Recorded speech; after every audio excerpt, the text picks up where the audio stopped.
So fun fact, I am way behind recording this episode. Normally I would record and discuss these episodes on Fridays, but today is Monday.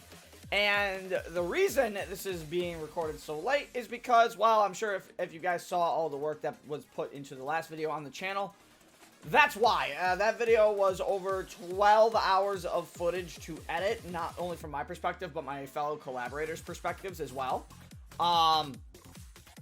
So yeah, it was a long, busy video with that one. So I didn't really get a chance to record the Ninjala Anime Friday. But I am here, obviously here to record it today. So let's get started. Episode 17. I totally forget what they're gonna do with it. I care not for the Space Ninja in episode 17 of the Ninjala anime, because frankly, that was part of a larger side story that just kind of revealed the pink Space Ninja, which is basically just the purple Space Ninja, only more aggressive.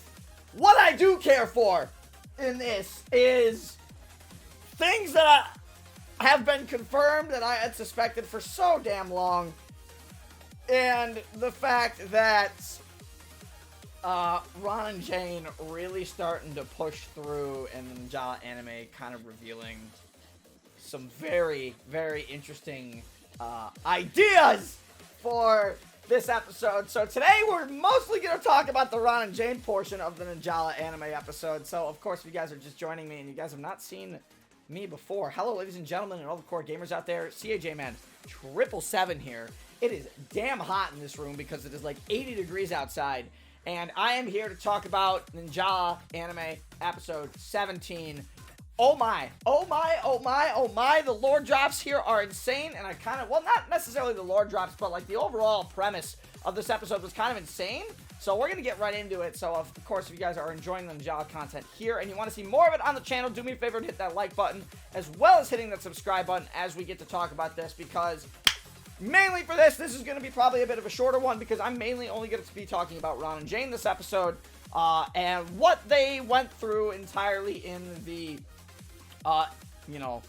they basically infiltrated the WNA Academy, much like Burton and Baraka did earlier, but instead of being stopped by Genryu Sai, instead we're getting Alan and getting some more motivations with Alan and Ron being stopped by Alan. So I want to talk about this, because this is absolutely wild. The episode opens up and we get a little bit of a flashback with Ron and Jane. We get a situation, we understand what their goals were, we understand what they were doing, and we understand how they've gotten into the situation they were now.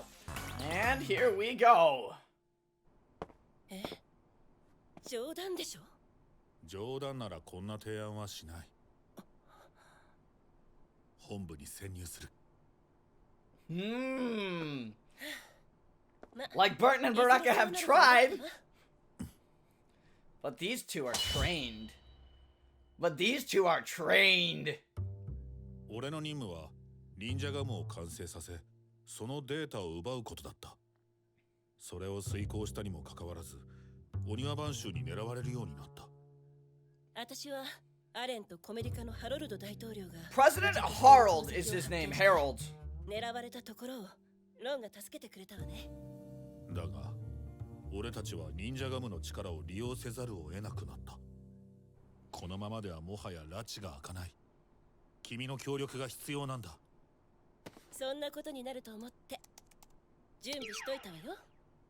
And I love the way this episode opens up, because for those who aren't following Ron and Jane's storyline, or the storyline that is most likely going to intertwine with Burton and Baraka at some point, if it hasn't already, we get a little bit more knowledge on Ron and Jane's backstory. So, biggest thing that comes out of this is they are going to infiltrate the WNA HQ in the afternoon. I really like the whole flashback sequence here of seeing everything come together, see the story intertwine, and it really gets this feeling that this story is getting bigger and bigger than what it is, and it's gonna start really, well, the story's so big right now, it's really gonna start focusing down, I think, on Alan and the Only One Banshu with Ron, Jane, Burton, and Baraka, and you're gonna get the Space Ninja side more with the other four characters, our actual kid characters. So, again, I'm interested to see what happens with that, and I really like the way this scene plays out. And obviously, Jane was waiting for Ron to say, hey, I'm excited that you're trying to infiltrate HQ, because Jane has already been thinking ahead and has already come up with a plan for Ron and Jane to infiltrate HQ. So obviously we get a cut to Bruce and the kids, and they say, yeah, we're going to go on a mission and investigate the Space Ninja. That's not really important. The important bit here is that Burton and Bereka are going, wait, Ron and Jane are sick. So Burton tries to find out if it's really Ron, if he's actually sick. And of course, when Burton enters his little, I guess his little bedroom or his little room, I don't know what they're called here. They're like bunk beds, but they're not bunk beds. They're like small tatami rooms, like stacked on top of one another. But obviously, Burton enters it, and obviously he knew Ron wasn't there right away. And obviously I'm not surprised, because that's not the important part of this episode. The important part of this episode is what happens between Ron, Jane, and Alan. 先生ロンとジェーンがいません二人とも体調不良だそうだ。今日の任務は欠席とする。体調不良各自装備を点検し、昼食を取った後、ここに再び集合。怪しいわね何かやるつもりかもな。Ah, brain. Big brain Burton. ロンくん、体調悪いって言うからお見舞いに来たよ。それは感心できないな。Is he quoting what Bereka told him? 僕はただロンのことが心配なだけさ。 Or is he trying to いやいや imitate Ron? だからって人の部屋を勝手に探るなんて。いやいや、僕はあくまでも体調の悪いロンがどこへ行ってしまったのか。I'm pretty happy about this, because Burton ends up, snooping around a little bit, and he's talking to himself in a pretty comedic scene. I do have to give him credit for that. But eventually what happens is that the old little cafeteria lady that we've seen in a couple episodes, she comes up and she delivers Ron one of his quote-unquote favorite omelets. Now, she thinks Ron is sick, and Ron is currently in the room. Unfortunately, Burton has to collude a little bit with the cafeteria lady, and therefore Ron becoming an alibi in Ron's story, and he pretends to be sick just to make sure he doesn't get spotted, which, good on Burton, but then he feels really bad in the next scene. He goes, now I'm just an alibi. 体調が悪いんだってねちょっとロンの好きなオムレツを作ってきたよありがとう。そこに置いといて。食欲がなかったら無理して食べなくていいからねお大事にねうん。 Oh, that's funny. 何をやっているんだ僕は。 That's funny. Ron and Jane, obviously, they get their way into the academy. They get to enter, and Jane, from the background, is helping Ron get through all the security. She's disabling the security cameras, allowing Ron to get through. She's disabling the laser grids, allowing Ron to get through. They're going to the server room, much like Burton and Bereka did, to get information or find information. 久々に腕が鳴るわね Jane just out sick in her room, feeding Ron info, I'm assuming. There he is. Yo, where can I get with some of those sunglasses in game? Can I have those? He's in. ビーチ店通路さん。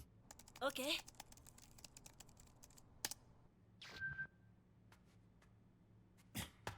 サーバーのハッキングは無理だったけどセキュリティなら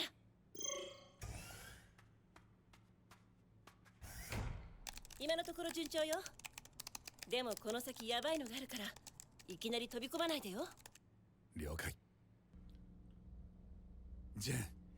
さあここからが勝負よレディーゴー3、2、1、0ロン、無事さすがだな。まあね私の手にかかればこんなもん Into the server とに room. かくしっかり証拠をつかんで Now, obviously, Jane is an expert hacker. Usually her hacks, as she says, are untraceable. So she's able to communicate with Ron through they have little headpieces on. And it's really nice to see the team up between Ron and Jane and them actually infiltrating the academy, because we are infiltrating the headquarters, because we haven't really seen how skilled either of them are up until this point. All we knew was Jane was decent at hacking, but we didn't know how good she was at hacking. And obviously we know Ron was a trained member of the Oniwan Banshu, so obviously he's the one on the ground and in the floor for that. So as Ron, of course, gets into the server room, oh boy, oh boy, oh boy, a kunai immediately gets put at his back. And I didn't know who this was at first. Didn't know who the kunai was at first. And then they cut to the wide shot, and it's Alan holding kunai to Ron's neck. And the first thing he says in this menacing tone, and you get this menacing score that they haven't used in the anime yet. And Jane is shocked because she knows the voice of Alan as well. You even see it in the room.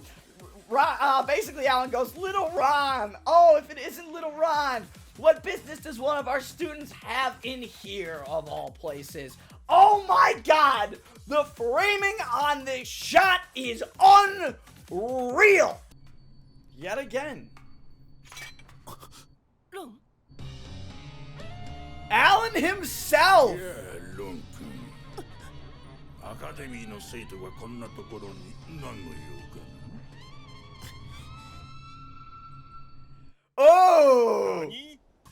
The framing, the music, and the tone of the rest of this episode, specifically with Ron and Jane, is incredibly well done. Again, not crazy, but it's very tension building. It's very tension building, and you can feel it. You can feel it through the score, you feel it through the voice acting work, which, by the way, absolutely fantastic voice acting work in this episode. From all parties. I think the voice acting work in here, especially on the Ron and Jane portion of this episode, was really, really good. I will admit, though, that, you know, the side story with the Space Ninja, there were some comedic bits here and there that kind of, you know, kept the episode at a lighter tone. But I was focused on this. I was focused on mainly the Ron and Jane portion here. And, oh my goodness, what a crazy situation that Ron and Jane have found themselves in. Obviously, Alan now holding Ron to... with his neck to a kunai. Obviously, some problems are arising here, and what's really crazy is that Alan also knows that Jane is on the other end, because in the next scene we get Alan tapping the kunai, and he goes, "I'm assuming that's Jane on the other end," and that's really cool. So he knows that they're coming in. Obviously, they were after Jane, so obviously the fact that they found out that Ron is a kid, they probably also knew that Jane is a kid at that point, meaning they survived the explosion, so now obviously they have a target on their back yet again. But we also find that Alan also has an earpiece in his ear, and he is also being in communication with another member of the Oniwan Banshu, who is also handling security on the other end, which is really cool. So obviously Alan thanks Jane for leading Ron right to him, as Alan can deal with the situation right now. And Ron ain't having any of that. Ron is not going to have any of that. But before we get to that, obviously the member of the Oniwan Banshu hacks Jane's computer, and she's wondering, how the heck did they find me? My hacks are untraceable. Well, obviously Alan has people in high places. This is the scene I'm interested in here.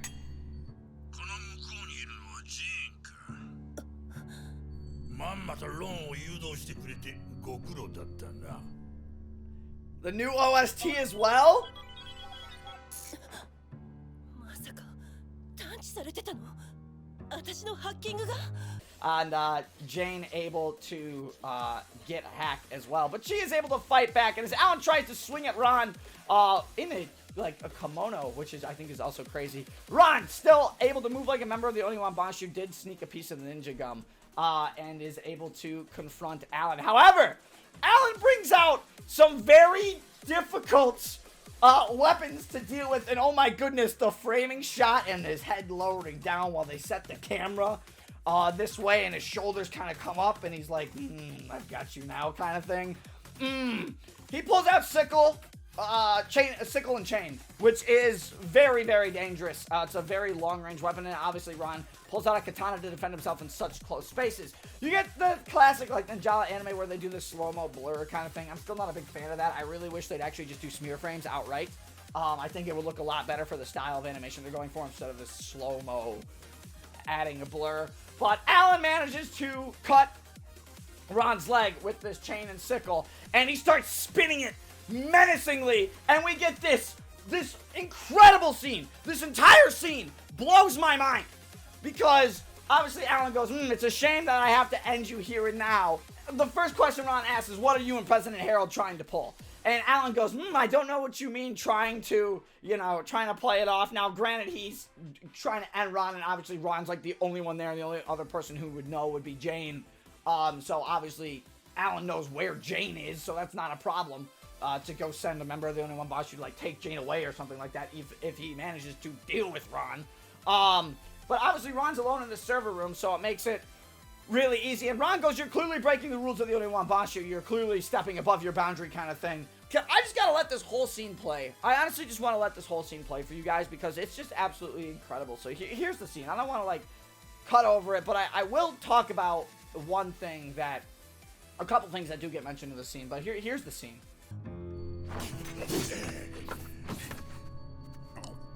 さすが優秀な元鬼屋番士だがその体で私に勝てる Yo! What?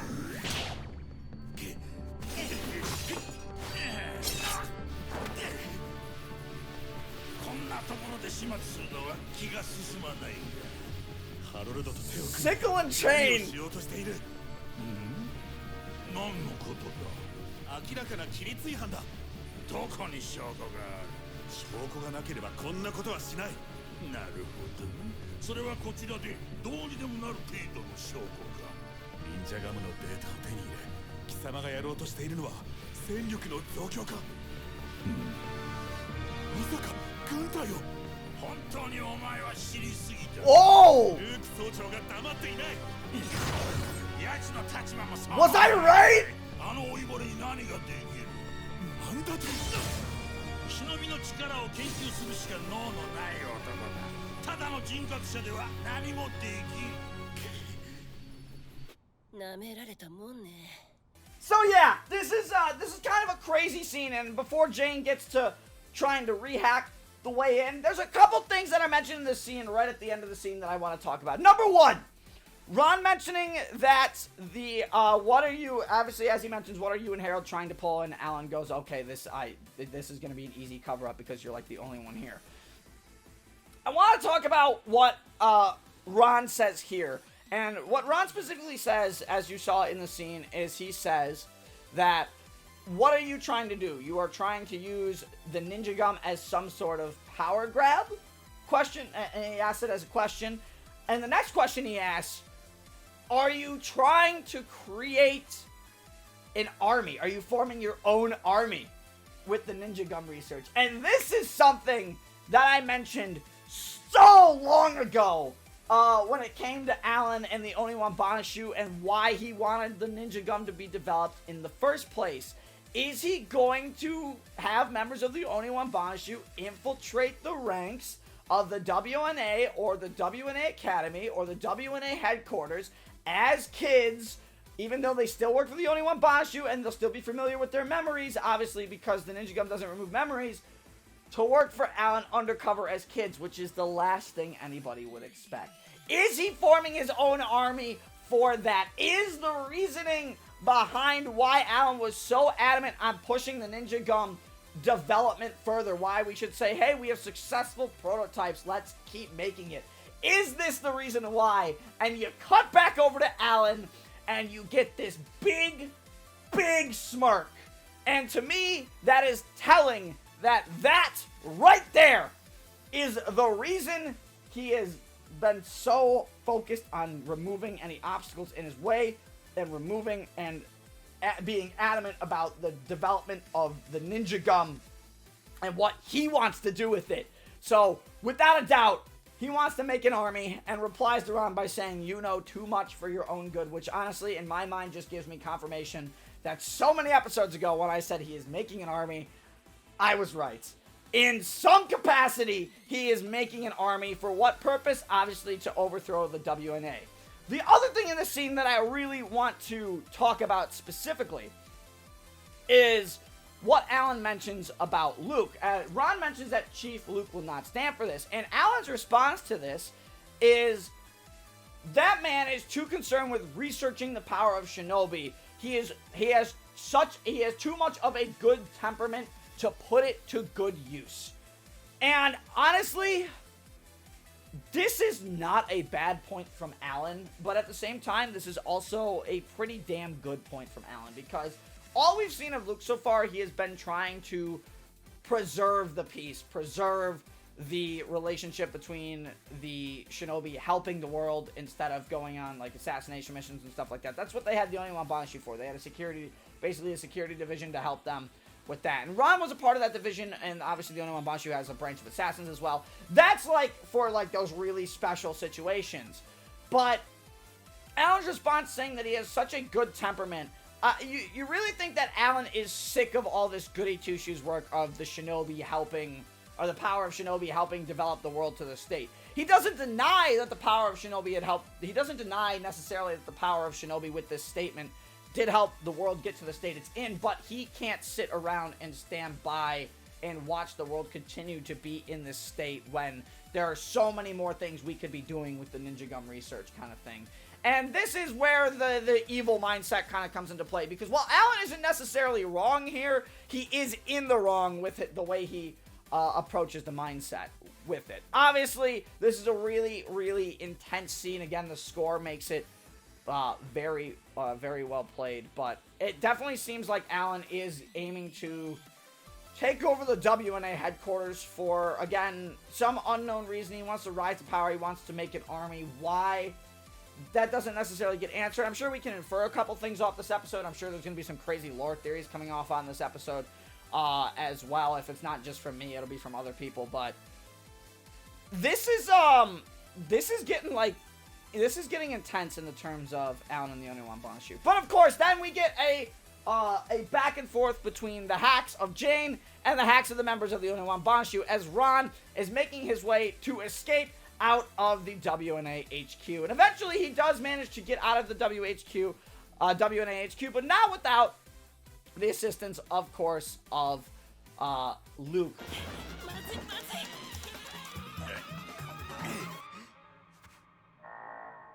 Oh, he was cut.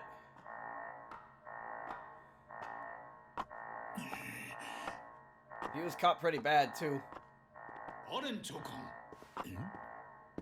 侵入者ですか。システムの不具合と思われますが、現在調査中です。由々しき事態ですね。私も同行しましょう。 Yeah, we know Luke relatively as a good guy, right? We know Luke relatively as a good guy. But I also want to talk about something that happened a couple episodes ago. Remember when the Space Ninja got freed, and I thought it could have been Leonard, like the episode before? And obviously, based on the shadow, it wasn't Leonard. And I said, this might have been Luke to try and lure out Alan. I'm still going to stand by that statement. Because while Alan thinks Luke is a bit of a goody two-shoes, I still think Luke is the reason the Space Ninja got freed. Because it's going to give Alan a reason to act while the Space Ninja are having to deal with the main students of the WNA Academy. So this kind of allows Alan to open up and maybe, like, expose himself more than he already has, which is why I think Luke freed the Space Ninja in the first place. But I also think he's confident enough that the main 8 cast can eliminate the Space Ninja as well, which is why I think he freed it anyways. Either way, Ron gets out of the situation, everybody's fine, and at the end of it all, Bereka goes to check on Jane at the end of the day, and Jane, really, in a really funny scene, says, "My head hurts, and so does my wrist." And Bereka questions, "My wrist? What's going on?" And we cut to that. But then we get to Ron in the hideout, and obviously, smug Burton walks into the scene. As he already covered up for Ron earlier, Burton starts questioning Ron, and he wants Burton, or he's trying to get Ron to open up and tell him exactly what he was doing. Now, Burton already has a good intuition in his mindset. And Burton goes, "I helped you out, you know. I say I deserve to get clued in on what you're up to." And obviously Ron's very cold, and sure, he saved Burton a couple times, but he doesn't want to get Burton involved, even though because initially his mission was to kill or assassinate Burton and Bereka after the research was done at the beginning of the episode. So I do think he is feeling some regret from that a little bit, which is why he doesn't want to get Burton involved. He doesn't want to like have to deal with Burton. But at this point, they all are on the same side. 大丈夫？どこか痛いの？頭あと腕 And her wrists. なんでもない Oh, that's cool. Gotta be Burton. もしやと思って来てみたけど本当にいるとはね。協力してやったんだから何をしてきたのか教えてくれてもいいと思うけどな。協力？何のことだ？まあ我ながらファインプレーとは言えないけど、君の部屋の前にオムレツが置いてあるから後で食堂のおばちゃんにお礼言っといてくれよ。おいおい、またとぼけるのかい？ Come on! だいたいどうしたのかなその足。ちょっとぶつけた。これはちょっとぶつけた。真面目に答えてくれないかな。どこにぶつけたらこうなるんだい？ Sure, well, we don't get the answers for that scene. We do get the next scene with Ron and Jane on the rooftop, and they simply say, we need to put a stop to Alan's madness, and we can't do it alone. And obviously, there is a big thought of Ron. You get this little sweat drop of what he's thinking, and obviously, I think at this point, he is going to have to clue in Burton and Bereka and find out what they're going through. And then they're going to find out that they're all dealing with the same issue, which is going to be, I think, an interesting concept when they all figure that out. So I was really impressed with this. The next episode as well, the scene right after this, really strange. It's like Burton walking alone on a desert road. I was very confused at the end of this episode. That's actually just a flash forward for the next episode. At some point, we're not going to talk about that. We're just going to assume that Burton gets lost at some point in the next episode. An interesting line is said, though, in the preview of the next episode, and that line is specifically this. Let me play it for you guys. このままアレンを野放しにするわけにはいかない。また隙を見て必ず。今度の任務は。ちょっと待て。次回忍者だ。夕日に向かって帰れ。ルーシー。Something about their next ninja mission and motivations being lined up with Alan, maybe in the Only One Banshu, called Headed Home into the Sunset. Now, if you notice the voice there, it's Ron's. It's Ron's voice that is doing the overview of next episode. So something's gonna happen. Something major is gonna happen in that episode, and obviously we're getting the Space Ninja, but I'm interested to see what the next episode comes forward. I wonder if they're going back to, like, the original meteor crash site where the power of Shinobi might have been stored. It seems like it's going to be a little ways out, but I'm interested to see what the next episode does. But I really just like this episode for what they did with Ron and Jane and the music score and everything. This was a good episode. I didn't care for much about the side scene. I was more invested in the Ron and Jane side. Honestly, I think if they went all in on the if they went all in on the Ron and Jane side with this episode, I would have been, like, way more into it than I was. I was still, like, super into this episode when the Ron and Jane portions came in, but I didn't care at all about the Space Ninja parts of this episode. But I'm excited to see what happens going forward now, because when they add a new score into a show like that, and a very terrifying score and a very terrifying motivation where the villain gets to catch up to one of the heroes and start talking a little smack, you know things are getting serious, and you know the story is going to develop in such a good way, and I had a blast watching this episode. So let me know what you guys, of course, thought about this episode down in the comment section below. I'm looking forward to what you guys have to say about this one. This was a really, really good episode. But yeah, I have nothing more to say. I said everything I wanted to. So, of course, if you guys enjoyed this episode of the Ninjala anime, you want to see more of this, and, of course, more content on the channel, do me a favor one more time and hit that like and subscribe button to try and help this channel reach 5,000 subs by the end of the year. We're getting there. We're getting there. I do think we can do it. I want to see if I can hit 3,000 before I go to my convention next month. We need like 400 to get there, but I think we can do it. But yeah, I really don't have anything else to say, so thank you all for watching. I will see you guys in the next video, and until then, this is CAJ Man 777 signing off. Stay safe, everybody.